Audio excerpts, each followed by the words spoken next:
আশা করছি আল্লাহর অশেষ রহমতে সবাই ভালো আছেন। কাছে এবং দূরে যে যেখান থেকে আমার ভিডিওটি দেখছেন সবাইকে ওয়েলকাম করছি আমার চ্যানেল লাইফ উইথ টিএন। জীবন সুন্দর হয় তখনই যখন আমরা ছোট ছোট জিনিসে আনন্দ খুঁজে পাই। সকালে সূর্য, পরিবারের হাসি বা নিজের পরিশ্রমের ফল সব কিছুই আমাদের মন মতো হবে না, কিন্তু যেটুকু আছে সেটাকে ভালোবাসতে শিখলেই জীবন অনেক সহজ হয়ে যায়। মানুষের জীবনে কষ্ট থাকবে, সমস্যা থাকবে, এগুলোই আমাদের শক্ত করে। প্রতিটি কঠিন সময় আমাদের নতুন কিছু শেখায়। তাই দুঃখ পেলেও হাল ছেড়ে না দিয়ে সামনে এগিয়ে যাওয়াই হলো আসল সুন্দর জীবন। প্রতিদিনের মতো এলোমেলো রুমগুলোকে একটু গুছিয়ে নিচ্ছি। আশা করছি সবাই পাশে থেকে পুরো ভিডিওটি দেখবেন। কিছু সবজি এনেছিলাম, অর্থাৎ কাঁচামরিচ, লাউ শাক, কলমি শাক। প্রতিদিন আমার খাবার মেনুতে যে কোনো একটি শাক রাখার চেষ্টা করি। আজকে অবশ্য 2টি শাক নিয়ে এসেছি। লাউ শাকগুলো খুবই ভালো লেগেছে। নষ্ট হয়ে যাবে। সবুজ যে কোনো শাক সবজি আমার খুবই পছন্দ।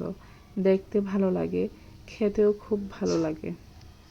এছাড়া লাউ শাক স্বাস্থ্যের জন্য খুবই উপকারী। তো সবজিগুলো রেখে আমি একটু সকালবেলা বেলের জুস খেতে চেয়েছিলাম। আমার হাজব্যান্ড আমাকে বানিয়ে দিয়েছে। বেলের জুসে আমি চিনি অ্যাড করি না। বেলের যেই জুসটা সেটাই আমি বানিয়ে থাকি। একটা বেল দিয়ে 2 গ্লাস শরবত হয়েছিল। আজকে আমার হাজব্যান্ড রোজা রেখেছিল, তাই আর দুপুরে রান্না করা হয়নি।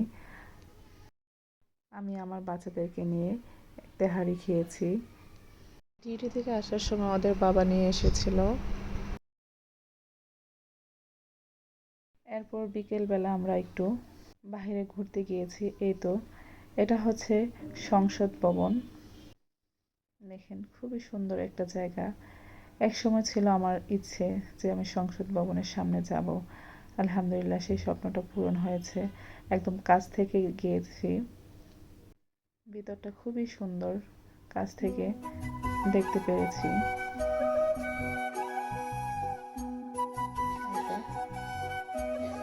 খুবই সুন্দর জায়গা, বিশাল এরিয়া নিয়ে এই সংসদ ভবনটি।